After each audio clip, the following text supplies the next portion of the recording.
I have a complaint about Croatia. What is your complaint? What could you possibly have to complain about Croatia? It's too quiet. It's too quiet.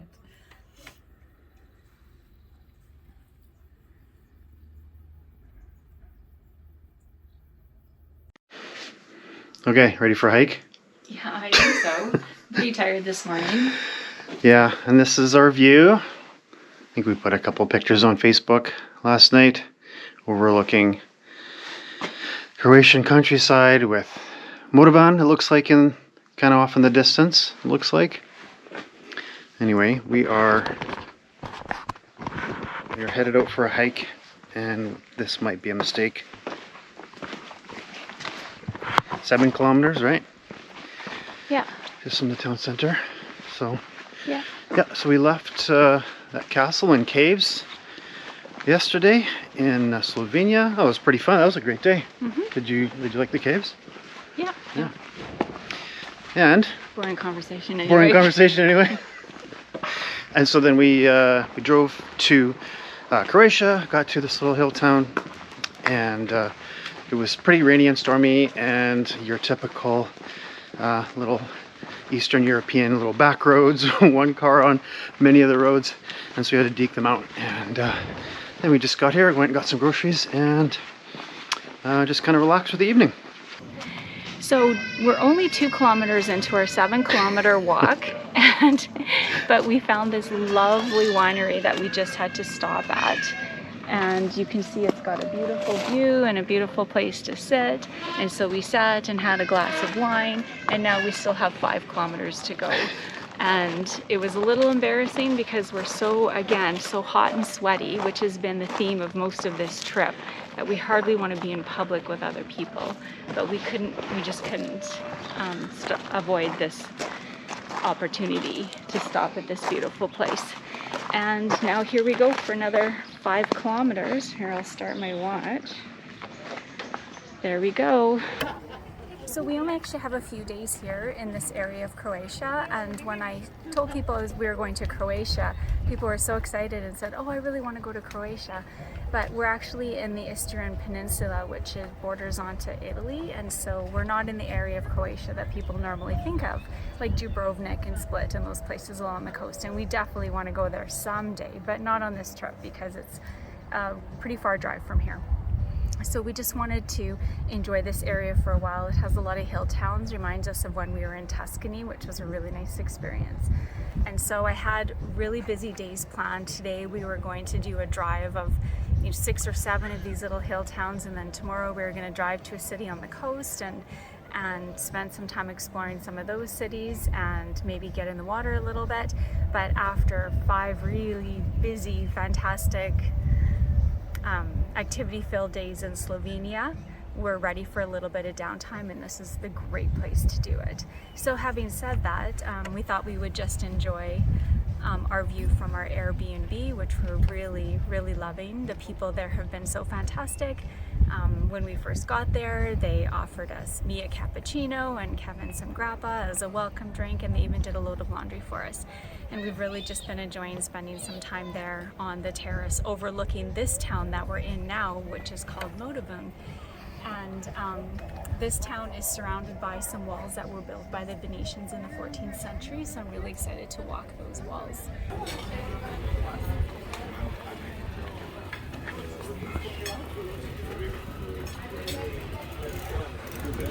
We might have to stop here for a snack on our way out.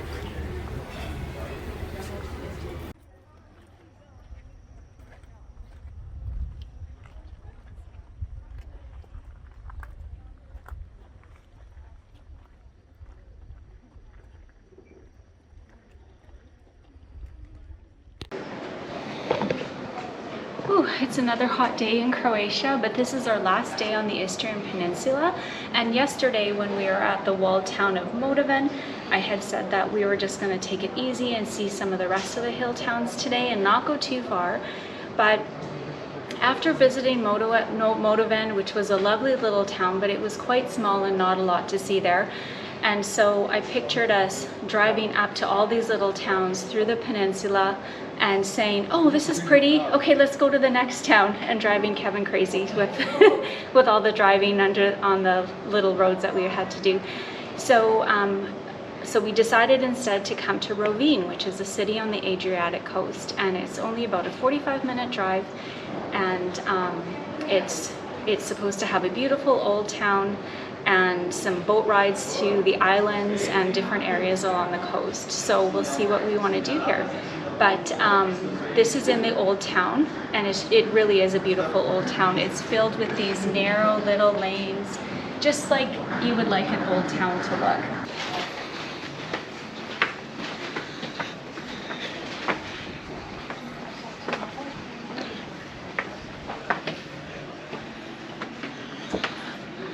Okay, so we just finished our tour of the city, and it's just such a beautiful little city. I loved just getting lost in all of the little lanes. This is the gate to the city, and there used to be a medieval bridge here because the city actually used to be on an island. But after it got to be more popular, then they filled in the canal. They filled in the canal and then just made a walkway so you could get into the old part of the city. And if you look over there on top of that building, you can see the lion. There's lots of symbols of the lion in this city, and the lion stands for the Venetians. This city and this area of Croatia actually is a real mixture of Croatians and Italians. This area used to belong to Italy, but then when Yugoslavia was created, then Italy lost this area, and so many of the people actually moved so that they could still be a part of Italy. But a lot of those hill towns that I talked about earlier that we wanted to visit ended up being deserted, which leads to the charm of them, but also it's really sad to see or to hear that they don't have a lot of people living in them any longer.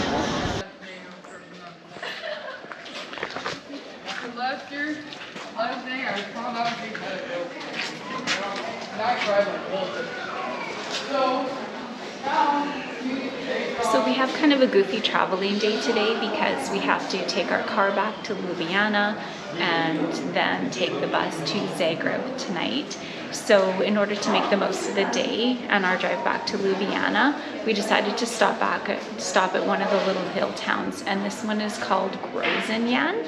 And this town was basically deserted, but in the 1960s, some artists and some musicians have discovered this town and set up some art galleries, and now there is a summer festival, a music festival in the summer as well. So it has found a new life, and it's just it was definitely worth the drive and the gravel road up here to get here. And so we're just going to wander around this town for a little bit and see what it has to offer. So this is a quick little update video. We are in Ljubljana on our way to Zagreb. By Bus. what kind of bus? Well, but the exciting part is that it's a double-decker bus, and I was able to book the top 2 seats in the front on the top, so we'll get a really good view all the way there. Unobstructed. Here it comes. Someone's in our seats in the top. They better be getting off. Yeah, I hope so.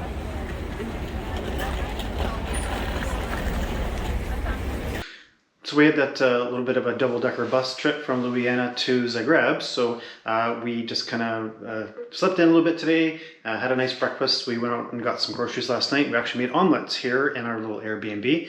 It's kind of an old, looks like a 3-story, heritage brick building, kind of in the, near the downtown core. It's quite a nice little area, and we're within 3 blocks of tons of like takeout restaurants, and I got some pizza last night. It was pretty awesome. So yeah, got some work done this morning, and we're just gonna head out and do a bit of a walking tour, kind of a Rick Steves guided tour around the area. So we're just heading out. Looking forward to a nice day. So we're just starting the tour here, and it kind of looks like it starts at the cathedral, but it's under construction. So you can see there's all kinds of scaffolding and an actual elevator kind of strapped to the outside. But the shocking part is they're doing the roof really steep roof up on one of the buildings, and I don't know if these guys are tied off. Like, there is a rope there, but it doesn't look like it's attached to any of them, and there's like 4 or 5 of them standing there, like almost vertical.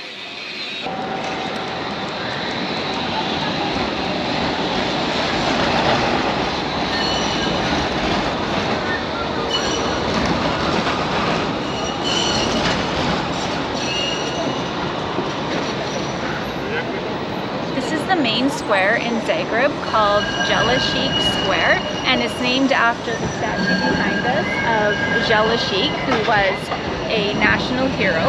And because when this area was turned into Yugoslavia, the government at the time believed that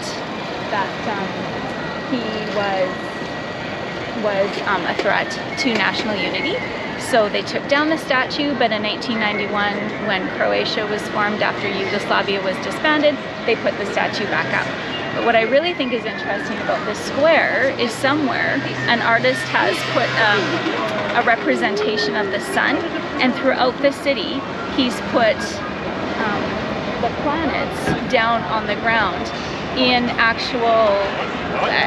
the actual size that they would be, distance from the sun and size in the scale from where the sun is. So I think we'll have to go on a little hunt and see if we can find the sun and maybe a couple of planets. Okay, so there it is on the back of the pillar, just as described. We found Venus, which is the first planet, and it says distance 12,103 kilometers from the sun. So the sun, I think, is just down this street over here. So we're just in the airport in Zagreb, just getting ready to get on our flight to London in many hours from now. But we decided to be grown-ups and do something fancy. What did we decide to do, dear? We're heading for the lounge. The what? The lounge. Oh, and how do we do that? You pay several $100s to somebody, and then they let you in a, like, Xanadu or something? Well, I don't know. We'll see. We'll see what this one is like. Okay. I hope they have food. Prime class lounge, here we come. First time being grown-ups and going in a lounge in an airport.